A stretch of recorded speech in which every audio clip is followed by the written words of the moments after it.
Sami, this is the problem we have with our country. Take the LAP fund, money is being stolen. Go to the sports fund, money is being stolen. Go to housing, nobody knows, nobody has the clarity of what the government is doing. Look at the retirement fund. There is no retirement fund right now other than the private sector, which you can put your fingers on and say, if you retire today, you get paid if you are a university lecturer. Zero. Look at the education fund. Nothing is working. Go down, talk about what we are doing with our military. APCs, the armored personnel carriers we are supposed to use, which our people are supposed to be using in fighting the Al-Shabaab. And this problem is not with President William Ruto. Look at how our soldiers are being killed. They don't have the goddamn equipment for them to go and fight where they're supposed to be fighting. Look at our fuel prices. People go and negotiate a fuel price, which is fake. They are sharing their commissions. They come and give us more costing on the fuel. They tell us it was government-to-government expenditure. I mean, government purchase. Which discount do you get when you are negotiating? That is the discount men are sharing. We are not children anymore. These are the issues that are making our country look like a banana republic. Let the government put policy into place.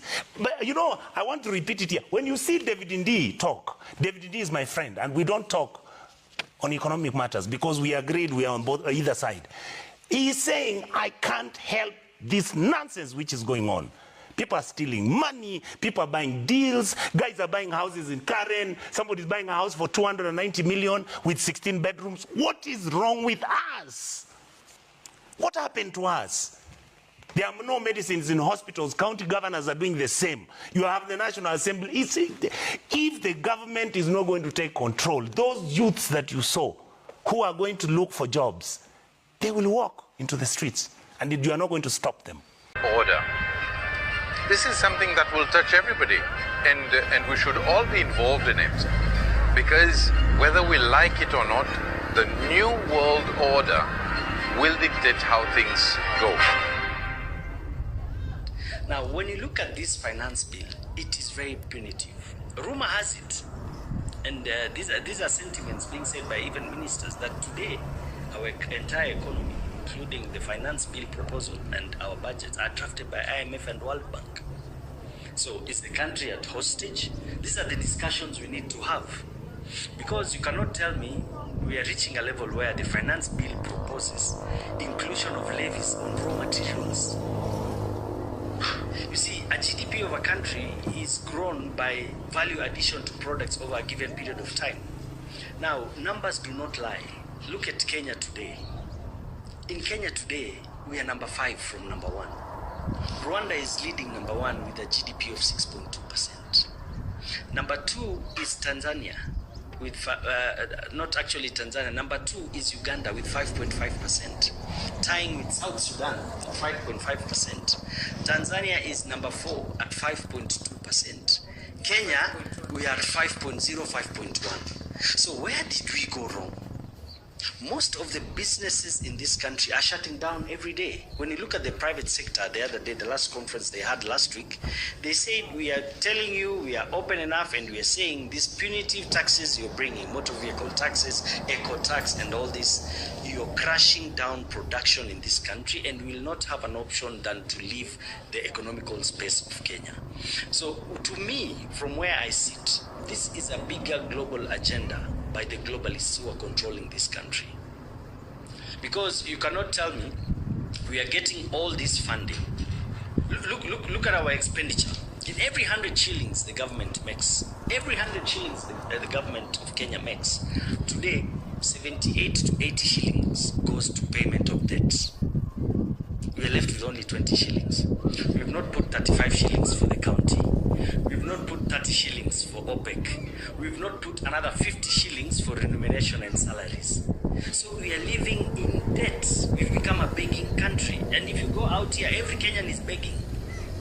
Everyone is begging. If you're not begging for money, you're begging to be listened. You're even begging to be loved. That is Kenya for you today. So we are in a crisis, and we need to discuss these issues from a sober point of view. It is either now or never. We need to know, is our country held hostage, so that we find ways of getting ourselves out of this hole. Okay. Yes.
We begin today with Kenya, where the situation has descended into chaos.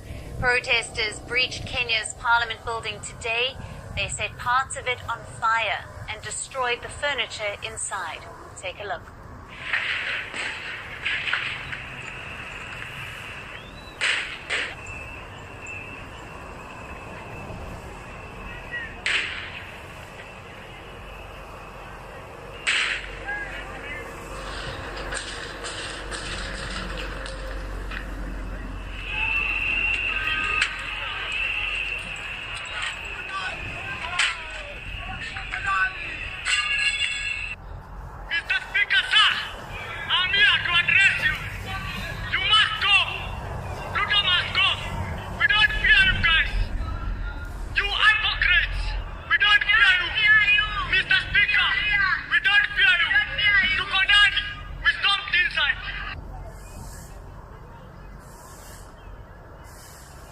But what prompted this? The protests had started peacefully today.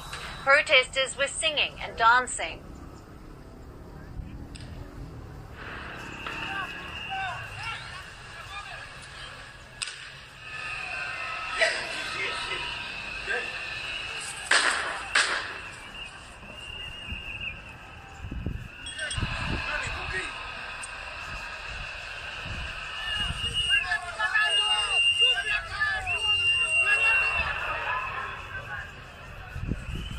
Chanting that they were peaceful. So then, what led to the Kenyan protesters finally losing their cool?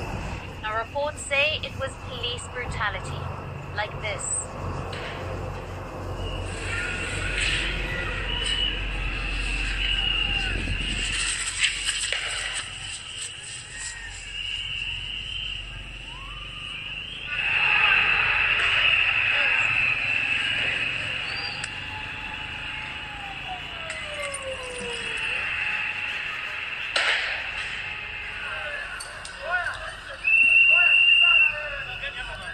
As usual, the police began with tear gas and water cannons. They've been using this against protesters for days. But today, the police allegedly resorted to live bullets as well. At least 10 people have been killed. Dozens are injured.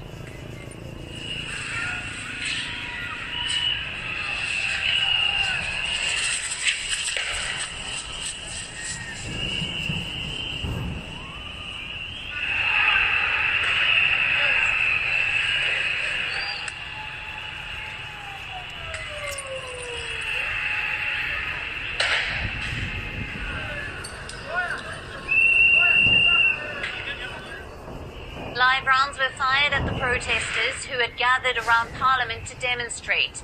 They had gathered to urge their MPs to reject Kenya's new finance bill. But they were greeted with bullets. While the MPs voted for the new finance bill anyway. Now let's rewind a bit to see why this bill sparked the violence that you just saw. Kenya's finance bill is their annual budget. It is passed for the duration of a financial year, from the 1st of July to the 30th of June 2025. Kenya's parliament was discussing the next finance bill, the budget for 2024 to 25. And what they have come up with has angered the Kenyan people. Initially, they had proposed a slew of new taxes to generate $2.7 billion in additional revenue.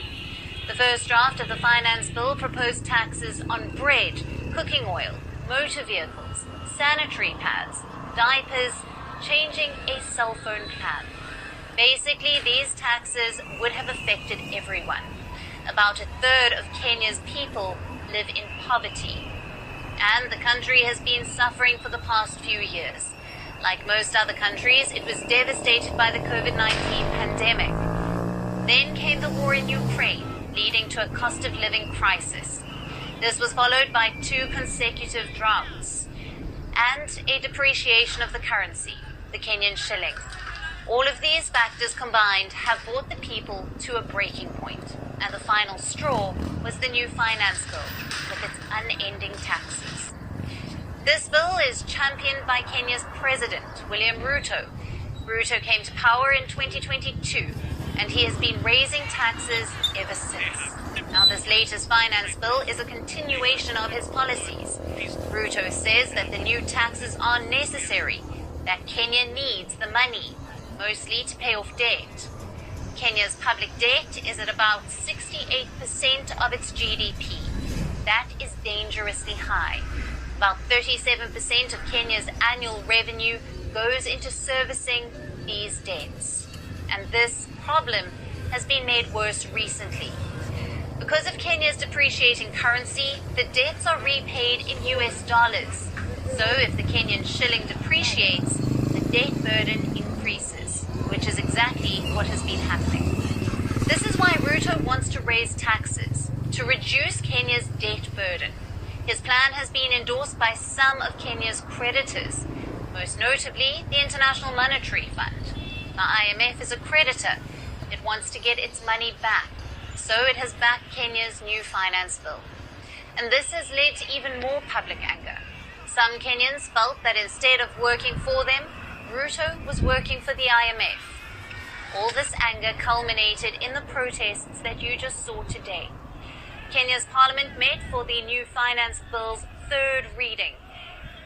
This had amended the original bill last Tuesday, removed some more of the contentious taxes.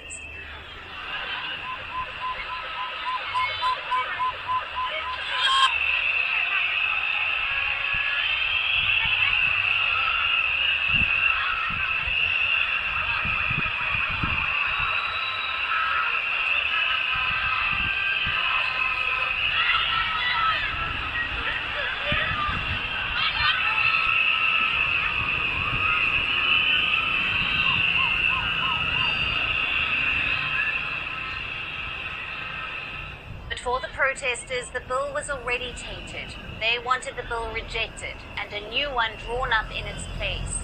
However, Ruto's ruling coalition has a majority in parliament.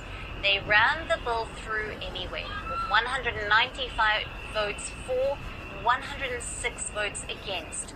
The bill will now go to Ruto's office. If he signs it, it will become law. And looking at Ruto's track record, this is almost certain to happen.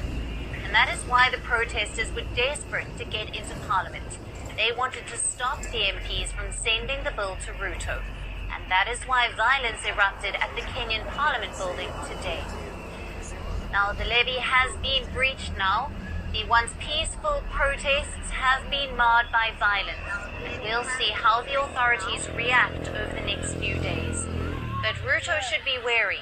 If he signs the finance bill now, the people of Kenya may never forgive him.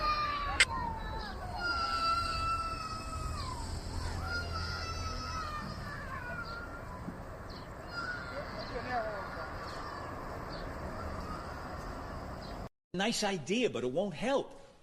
It'll just formalize the reality that poor countries can never repay their loans. Senator, are you saying that you're opposed to debt relief for impoverished countries? No, we should forgive the debts, but that's not going to help those countries very much. Okay. What will? Tax cuts.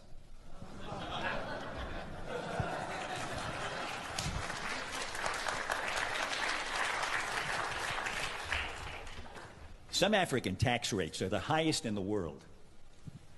In Tanzania, the 30% rate kicks in at $475 of income. Plus, they have a 20% value-added tax. It gets added to everything you buy. Those high tax rates make it impossible to build capital in those countries. So nothing gets built, not factories, not roads, not anything. Poor African countries have the lowest wage workers in the world. And yet a company like Nike, for instance, can't put a factory in one of those countries because of the oppressive tax rates. Taxes have killed any possibility of economic development. They've killed any hope of these countries ever helping themselves. And that leaves them completely at the mercy of charity and loans. And here's the worst part. You know why those countries have such high tax rates? Because of us. To show us that they can raise enough money to pay back their loans. But taxes can't raise any money if they kill the economies. So it turns out that the tragic, unintended consequence of our good intentions toward Africa, our kindness, is that we have encouraged those countries to lock themselves into a gruesome economic depression. If we don't urge those countries to cut their tax rates, they will never grow their economies. People will live lifetimes of unemployment. Disease will be rampant. Poverty will be permanent. And children will be hungry. And our charity will never be enough. Never.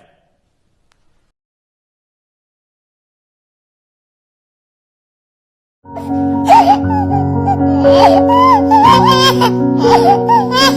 ha ha ha!